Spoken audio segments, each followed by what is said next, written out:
Olá, sou o professor Pedro Alexandre e o tema de hoje é o hoje, não é? O que está acontecendo no mundo hoje, né, gente?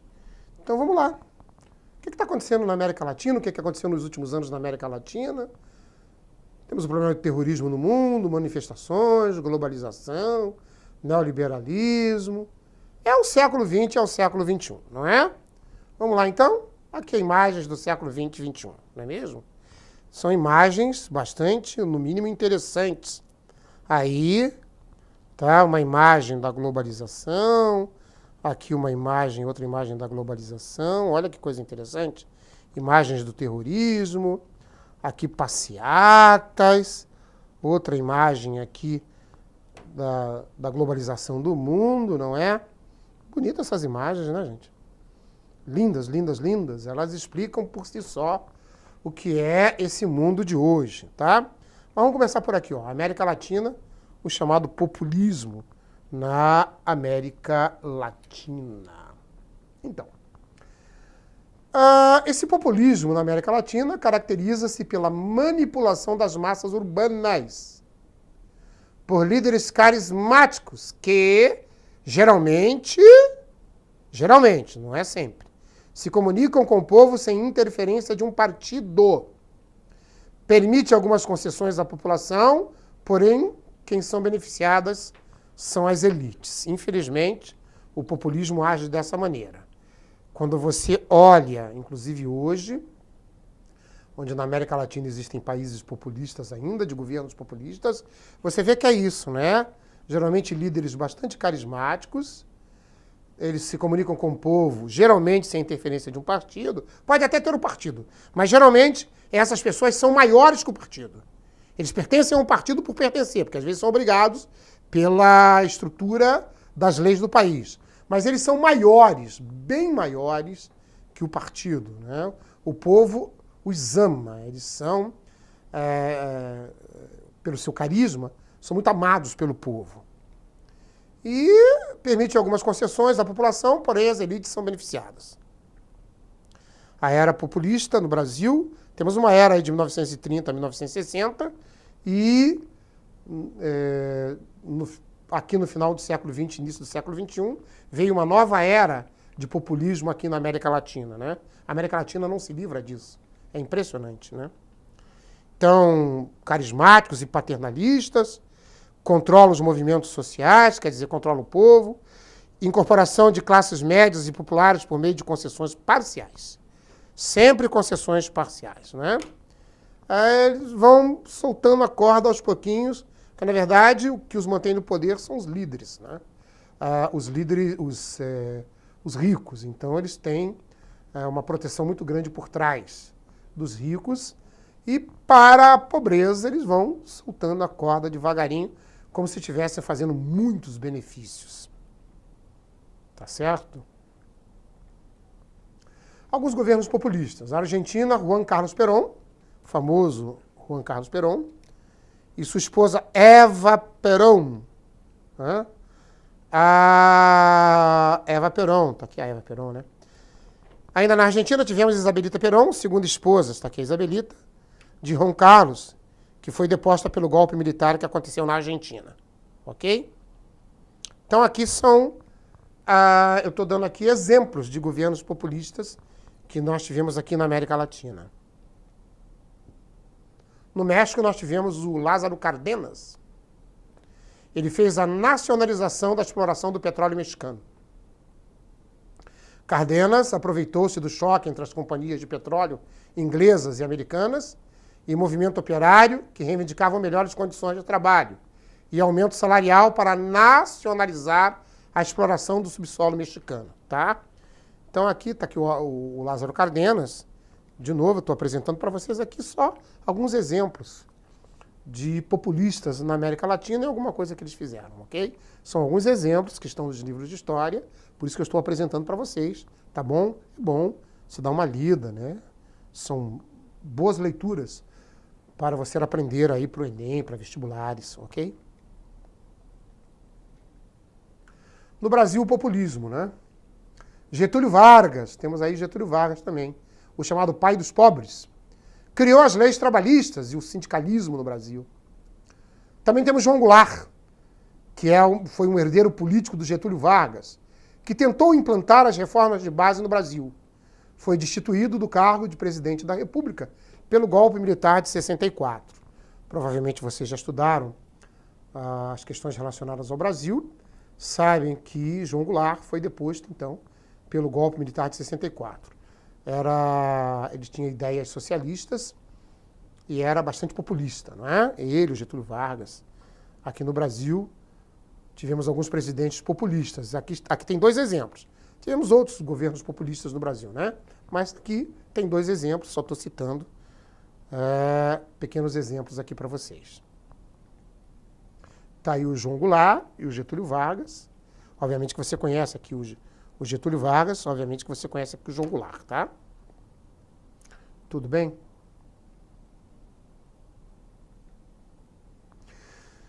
Revolução Cubana, aí, 1959.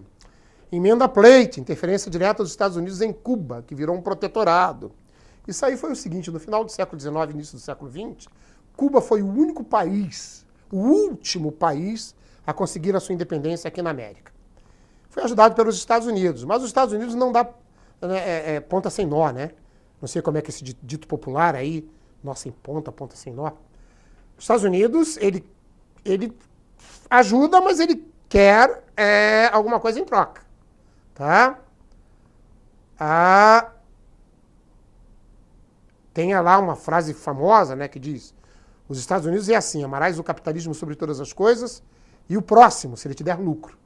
Então, se der lucro, os Estados Unidos está junto, né? Ele ajuda, senão nada feito.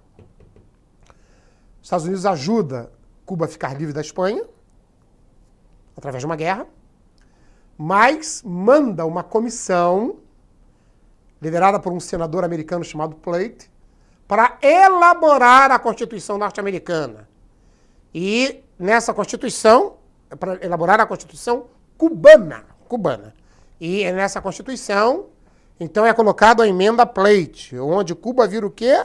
Dos Estados Unidos, um protetorado. Ou seja, Cuba não podia fazer nada em relação com outros países se não tivesse o aval dos Estados Unidos. Inclusive, o último presidente cubano, todos os presidentes de Cuba, né, a partir de 1900, eram presidentes fantoches. Inclusive o último, Fulgêncio Batista, eram presidentes controlados pelos Estados Unidos da América. Fidel Castro, Raul Castro e Ernesto Che Guevara foram os líderes que derrubaram o Fulgêncio Batista. A principal vitória foi em Sierra Maestra. Fidel inicia um processo de nacionalização de empresas e a reforma agrária em Cuba, ou seja, todas as empresas que estavam em Cuba foram nacionalizadas. Os países tinham colocado empresas lá, principalmente os Estados Unidos, tudo virou empresa cubana. Agora é tudo do governo cubano. E também a reforma agrária, distribuição de terra para os camponeses. Os Estados Unidos, inclusive, treina os refugiados cubanos para que eles invadam Cuba e tirem o Fidel do poder. Eles invadiram a Baía dos Porcos, com o apoio dos Estados Unidos, mas fracassaram. O Fidel ganhou, né? O Fidel conseguiu controlar essa invasão da Baía dos Porcos. E em 1962 nós tivemos a tão famosa e falada crise dos mísseis. O que foi essa crise dos mísseis em 1962? Foi um momento de maior tensão durante a Guerra Fria. É impressionante. Veja, o Fidel Castro foi muito inteligente. Ele fez uma revolução e quis ser um protetorado, fez uma revolução comunista, né? Uma revolução socialista. Tirou Fulgêncio Batista do poder, vai implantar um poder comunista dentro de Cuba e vai se aliar, vai se tornar um protetorado da União das Repúblicas Socialistas Soviéticas. E aí é um acordo entre Fidel Castro e o Nikita Khrushchev, que era o chefe do Partido Comunista na União Soviética, em montarem em Cuba bases de lançamentos de ogivas nucleares. Claro que o presidente dos Estados Unidos, o governo norte-americano, sob o comando de John Fitzgerald Kennedy, não aceitaram isso. Como é que vão instalar bases de lançamento de ogivas nucleares ali, né, no sul dos Estados Unidos? Cuba é uma ilha ao sul dos Estados Unidos. E aí o John Fitzgerald Kennedy rodeou a ilha com navios dizendo que os navios russos não instalariam essas bases de lançamento, e aí o mundo ficou numa tensão incrível, né? Isso aí foi resolvido às pressas, inclusive o mediador principal foi o Papa João XXIII, o Papa da época, que acabou mediando esta situação aí, senão estouraria uma terceira guerra mundial. No contexto final, os navios russos voltaram para a União Soviética e os navios americanos não invadiram Cuba, saíram das redondezas de Cuba, evitando assim um conflito direto entre Estados Unidos e União Soviética. As ditaduras latino-americanas. Bom, depois da Revolução Cubana, qual era a preocupação dos Estados Unidos? Que estourasse na América Latina uma onda vermelha. Que essa onda vermelha se espalhasse pela América Latina. Ou seja, o que os Estados Unidos temia? Que no seu terreiro, porque a América Latina é terreiro norte-americano, os países seguissem o, entre aspas, mau exemplo de Cuba e fossem se tornando países comunistas. O que seria péssimo para os Estados Unidos. Então, os Estados Unidos criam uma política anticomunista, né, usando muito a doutrina Truman, que era evitar o comunismo no mundo inteiro. Aonde pudesse evitar o comunismo, e principalmente no mundo ocidental. Né? Então, de 1964 a 1976, o continente latino-americano foi varrido pelos golpes militares apoiados pelos Estados Unidos. Como é que os Estados Unidos ajudavam? Através das suas embaixadas, através de financiamento, tá certo? Através de apoio militar, de logística e estratégia. Bom, mais de 20 países na América se tornaram ditaduras militares. Os Estados Unidos pensavam assim: é melhor ditaduras militares, porém subordinadas aos Estados Unidos, não é, do que governos comunistas. As ditaduras de maior impacto: Brasil, Chile e Argentina. As três maiores ditaduras na América Latina. Mas Paraguai, Uruguai, uma série de outros países na América Latina enveredaram pelos caminhos da ditadura militar. Tá? Operação Condor foi uma operação que juntou países como Brasil, Chile, Argentina, Paraguai, Uruguai. O que era essa operação? Era um acordo entre as principais ditaduras da América Latina em fornecer informações sobre o que eles chamavam de subversivos ou terroristas. O que eram subversivos ou terroristas nesses países? Aqueles que lutavam contra essas ditaduras militares, contra esses governos militares, não é? E então se estabeleceu entre esses países a Operação Condor, troca de informações, vigiar certos grupos considerados subversivos, enfim. A Operação Condor era uma operação internacional da América Latina, dos principais países latino-americanos, que tinham ditaduras militares, contra qualquer pessoa, qualquer grupo, qualquer instituição que se manifestasse contra essas ditaduras, ok? Era uma entreajuda entre essas nações. Chamou-se Operação Condor. A América Latina no mundo contemporâneo. Depois das ditaduras militares, houve um surto democrático no final dos anos 80 até o início do século XXI.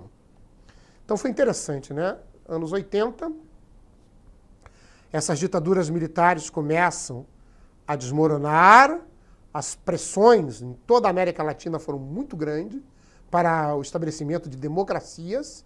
Então essas ditaduras vão se ruindo, tá? E aí há um surto enorme democrático em toda a América Latina. E esse surto democrático, ele vai aí anos 80, anos 90, né? Só que no final do século XX, início do século XXI, renasce na América Latina ideias de governos esquerdistas com claras vertentes marxistas. Exemplo: Paraguai, Equador, Bolívia, Venezuela, Brasil, na Venezuela o chamado chavismo, no Brasil o chamado lulapetismo.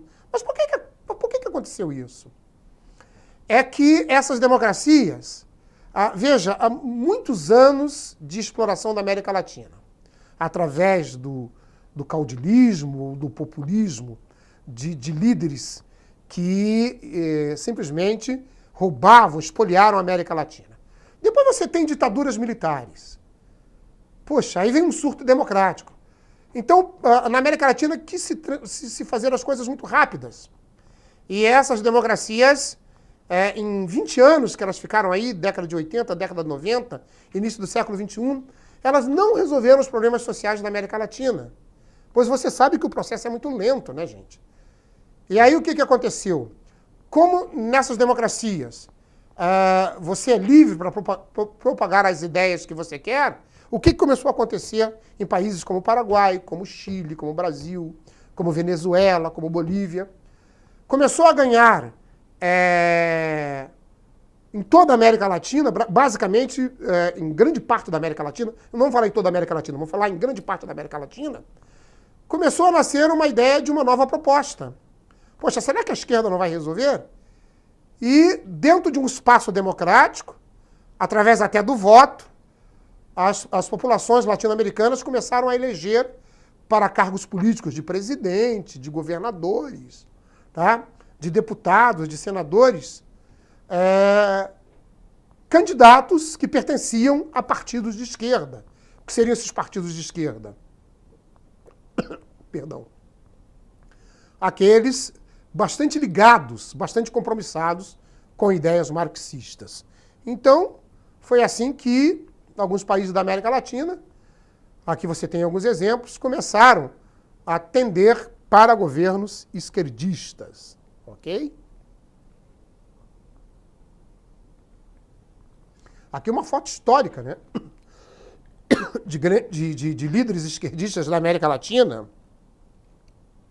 Hugo Chávez, já falecido. Fidel Castro, já falecido. Evo Morales, que ainda governa a Bolívia. Aqui o Lula, que está vivo. A Dilma Rousseff, 2 ex-presidentes do Brasil. Uma foto histórica, todos os divertentes, todos que estão nessa foto aí, divertentes de esquerda, né? São pessoas que pertencem a grupos de esquerda. Terrorismo. O que é terrorismo, não é, gente? Terrorismo é o nome dado a protestos violentos realizados por grupos ou indivíduos que objetivam transformar ordens de governo, bem como o próprio governo, por meio do pânico, ou seja, extrema violência. Eles possuem uma enorme de uma organização, eles possuem planejamento dentro dessa organização, objetivos em foco, quais são os objetivos dele dentro dessa organização, recursos financeiros, pois eles são financiados, e possuem guerreiros, né? Que até morrem. Eles não importam em morrer, não. Então, toda a organização deles prevê isso, né? Planejamento, objetivos em foco, recursos financeiros, guerreiros. Né?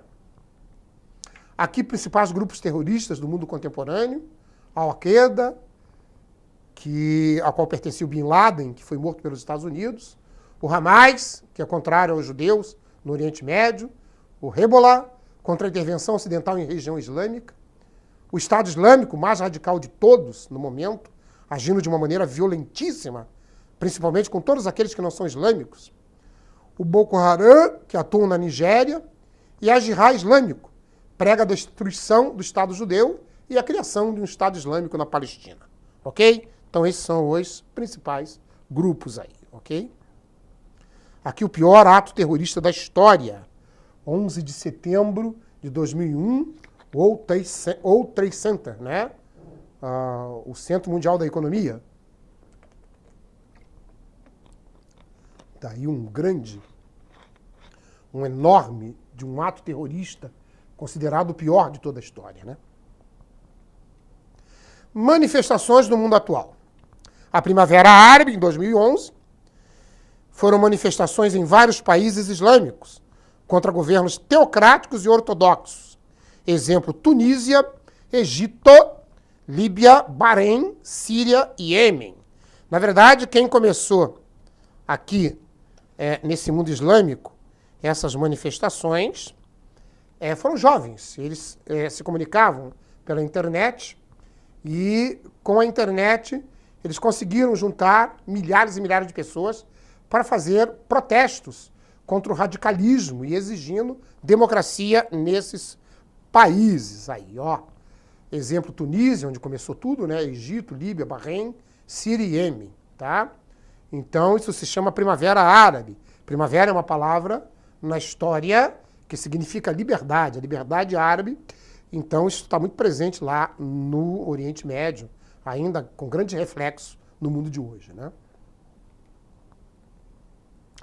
O Brasil, tivemos aí uma primavera chamada Primavera Tropical. O Brasil, de 2013 a 2016, viveu esta Primavera Tropical. O que foi a Primavera Tropical? Várias manifestações nas principais cidades brasileiras, iniciadas em 2013 e que se estenderam até o ano de 2016. Motivo principal, descontentamento notoriamente com a esquerda no Brasil, que assumiu o governo em 2002. O Brasil foi um caso típico de uma democracia de direita a partir de 1985 e logo em seguida, a partir de 15, 17 anos depois, descontente com os rumos que o Brasil estava tomando, a população brasileira, ela resolve então eleger as esquerdas. Então, as esquerdas vão governar o Brasil, só que no desenrolar dos anos, a população começou a ficar insatisfeita com os governos de esquerda que estavam aqui atuando no Brasil, e aí começaram todas essas manifestações. Uma das consequências dessas manifestações claras foi, inclusive, o impeachment da presidente do Brasil, Dilma Rousseff, né? Notoriamente ela pertence à esquerda e ela acabou sendo removida do seu cargo de presidente da República. Então está aqui uma imagem da primavera tropical no Brasil, ok? A globalização, né? Mundialização do capitalismo, onde a competição e a competitividade entre as empresas tornam-se questões de sobrevivência. Globalização, em termos econômicos, é a mundialização do capitalismo. Internacionalização da produção e das finanças. O mundo virou uma aldeia global. Herbert Marshall McLuhan disse o seguinte em 1962. As novas tecnologias eletrônicas tendem a encurtar distâncias e o progresso tecnológico tende a reduzir todo o planeta à mesma situação que ocorre em uma aldeia.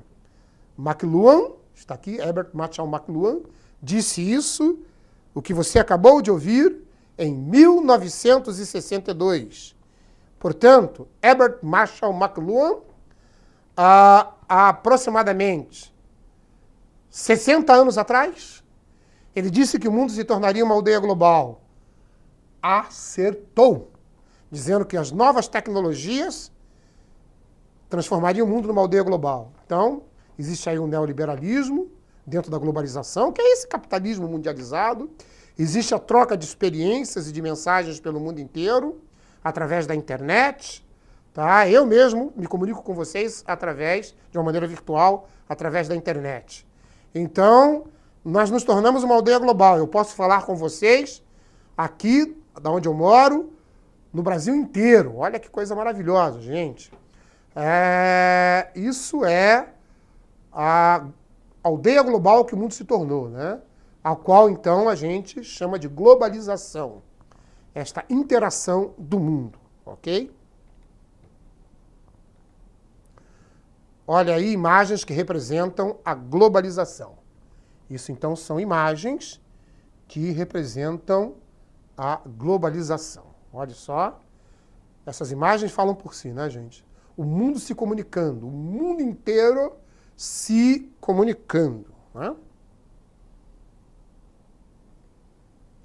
Neoliberalismo faz parte do mundo atual, faz parte da globalização. O neoliberalismo é, basicamente, o capitalismo mundializado, dentro da globalização, e o neoliberalismo nada mais é que as novas práticas econômicas hoje do mundo. E tem algumas características. Quais são elas? O indivíduo que o indivíduo tenha mais importância que o Estado. O cliente agora não só tem razão, o cliente é Deus. Menor intervenção do Estado na economia. Eles pregam a menor intervenção ou que o Estado não intervenha na economia. Valorização do livre comércio e competitividade. O Estado deve agir como força disciplinadora e não como força que intercepta, interventora, mas disciplinadora, ou seja, o Estado gerencia a economia, vende suas empresas, daí as privatizações. Daí o porquê que o neoliberalismo prega as privatizações. O mercado deve ser livre, deve ser concorrencial. E cada um que dê o melhor de si para conseguir o melhor tipo de clientela possível. Né?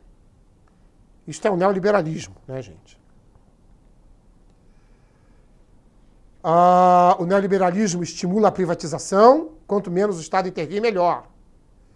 Estimula os blocos econômicos, quanto mais produtos você tiver do mundo, mais o mercado vai ser concorrencial. Isso é bom para todos. E o neoliberalismo sempre pergunta, o que o mercado quer? É a grande pergunta do neoliberalismo. O que o mercado quer, nós vamos produzir. O mercado quer um determinado tipo de perfume, vamos produzir esse tipo de perfume. O mercado está crescendo muito no que diz respeito à melhor idade, à terceira idade. Eu, por exemplo, tenho mais de 60 anos, então eu pertenço a esse grupo. O Brasil está crescendo muito o número dos seus idosos, então se faz muito turismo para idosos. Então, o neoliberalismo faz o seguinte, vamos abrir cada vez mais espaço para os turistas de terceira idade.